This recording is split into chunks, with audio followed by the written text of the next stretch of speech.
Punk Revolution now! Today we're gonna be reviewing King Gizzard and the Lizard Wizard's newest album, PetroDragonic Apocalypse. That is a mouthful. Why does King Gizzard Lizard they always are trolling with their album titles. They're just a troll band, okay? I've actually, I'm gonna be honest. I've always kind of, never really took King Gizzard and the Lizard Wizard too seriously as a band because they just have always been to me a band that is so goofy and so quirky, and it's just such a gigantic discography that yes, a lot of their music is fun, but I've always thought of them as a band that kind of puts quantity over quality, and it's just kind of weird that I never took them too seriously. But I'm gonna be honest, at this point, their discography is so large, they just keep releasing albums. I feel like they just keep getting better as a band rather than worse. It's not like they had some good albums earlier and then they fell off and started releasing crap just so they can get, more money. The phenomenon of King Gizzard and the Lizard Wizard is so mind-blowing that their discography is so large and it just keeps getting better and it's all really good already. It's like, wow, this is a band we should take seriously. And despite their goofy band name and their stupid freaking what is a freaking PetroDragonic Apocalypse? It has a much longer title. I'm not gonna say the whole thing. PetroDragonic Apocalypse.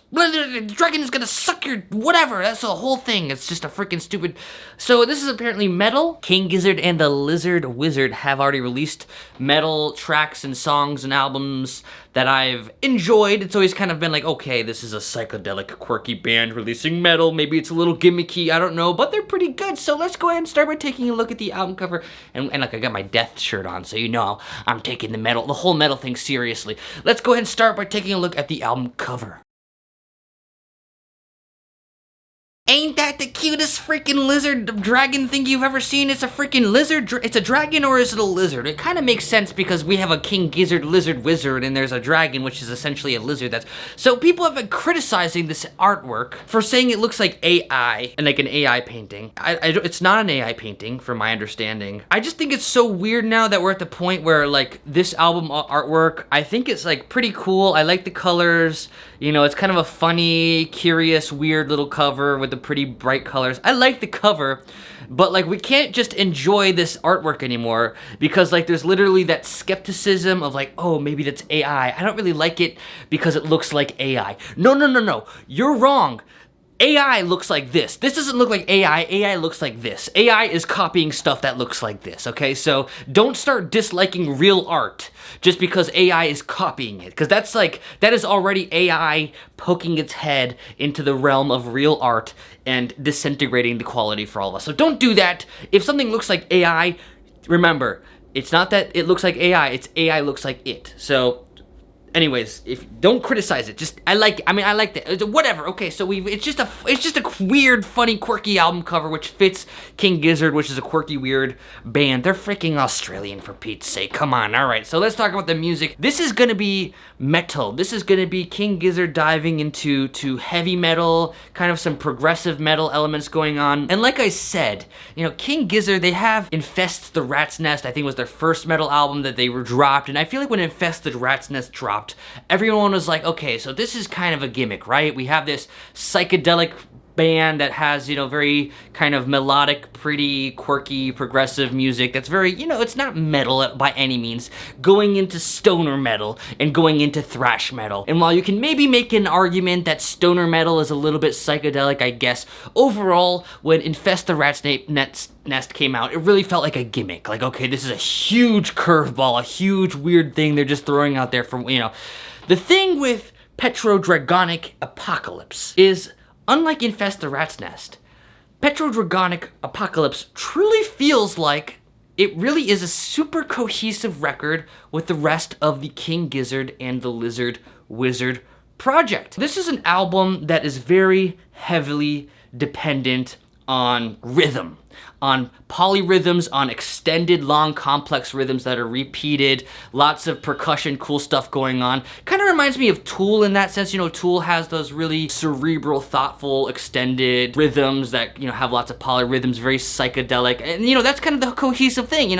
King Gizzard and the Lizard Wizard, rather, they've always been a band that has had extended rhythms and have had, kind of like this kind of drum circle psychedelic thing going on. So that's actually something that, like, it's it's stepping into the realm of progressive metal that does a ton of that with Tool, and even Gent has, you know, these extended rhythms. This album doesn't have anything with Gent in it, but you get what I'm saying. There's a Venn diagram between progressive metal and King Gizzard, and that is, you know, that's like a psychedelic polyrhythm thing that's right in the middle. So them stepping into that, it just feels like a cohesive thing. They're not going too crazy, they're not venturing too far out. It doesn't feel gimmicky at all.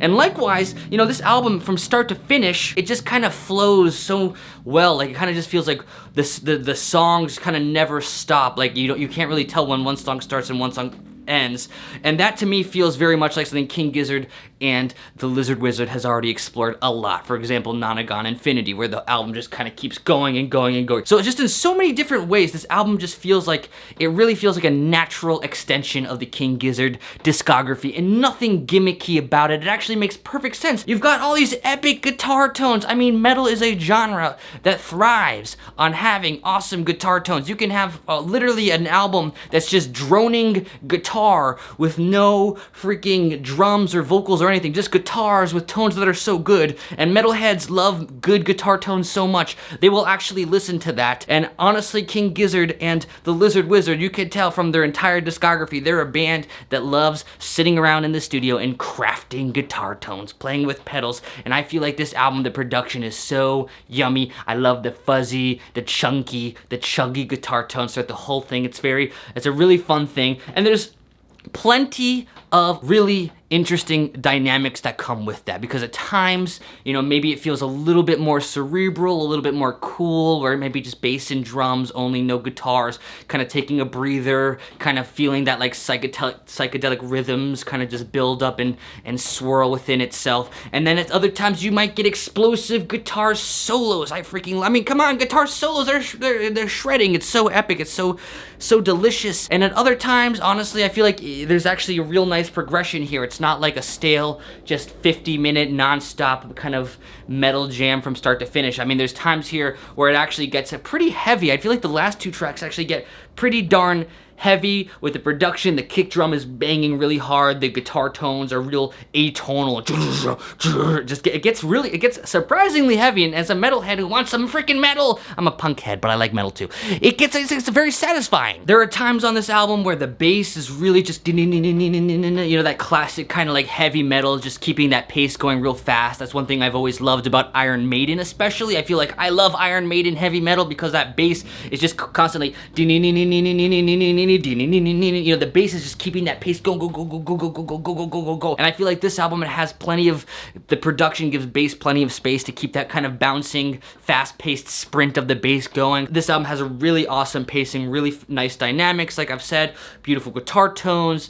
It has epic solos, it's really dynamic, it's got lots of very creative rhythms. It feels, a lot of times you just kind of want to just like, just lay back and let all the kind of rhythms go in. Is this a polyrhythm right now? Is this just one really kind of complicated time signature? What's going on? It's a big, nerdy album. If you're a nerd who loves metal and progressive metal and time signature weirdness, I think this is a really well done album. It got great production, great rhythms, great dynamics, great cohesive. It's cohesive internally, and it's even cohesive in the entire King Gizzard album. It's not an album to disaside. I am actually someone who really loves metal, and I really love this album too. It's not like this is a fake metal. This is a band that's not a metal band that's just throwing together a fake metal album so they can get more streams. No, this is a band that clearly knows what they're doing, and it feels cohesive and it feels logical to the King Gizzard experiment. I'd say the one downside to this album, which is actually that's kind of like a flaw I feel is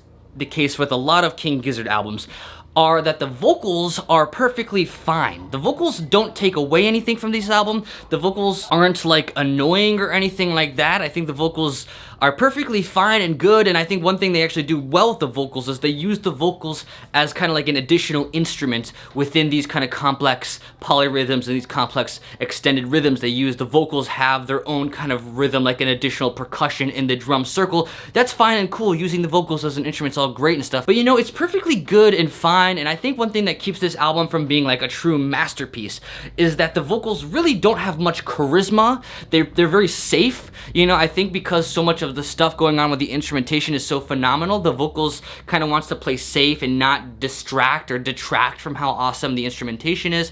But, you know, if, you know, thinking about like some of the best metal albums ever. Like, what's keeping this from being one of the best metal albums ever? It's just that the vocals don't, you know, their vocals are fine, and if the vocals were like phenomenal, then I think this album would really be absolutely phenomenal. But it's just an, you know, phenomenal instrumentation with very safe vocals that just serve as an additional instrument and texture. But really, this whole album could have been instrumental. But I'm not gonna beat around the bush. I think when all is said, this is probably my favorite King Gizzard album that I have heard, and that's a pretty big feat, because I've listened to a lot of King Gizzard albums, and I'm someone who really likes metal, so, you know, my standard for metal is pretty high. I'm not like an amateur metal listener who's never listened to metal, and then I put my foot into the first metal album I've ever listened, and I really like it. No, I've listened to a lot of metal. So, as someone who really actually likes a lot of metal, and likes a lot of King Gizzard, for King Gizzard to release a metal album, you know, maybe, honestly, maybe they should just go full-blown metal. Maybe they should just be a progressive metal band. I would be happy with that. But, you know, stepping aside and looking back, you know, it really does go to show King Gizzard is actually a pretty phenomenal band at the end of the day, to be able to release this much music with this much versatility and this much consistency. It's actually like a, wow, they're still going and they're still doing it. This is pretty awesome. So I'm giving this an 8.9 out of 10. Awesome job, King Gizzard, Lizard, I love King. I love Lizard. I love Lizard. Wait, what is the King? Wait, I'm so confuzzled. What is a lizard wizard? Okay, whatever. That's a whole different discourse. It's all about the dragon.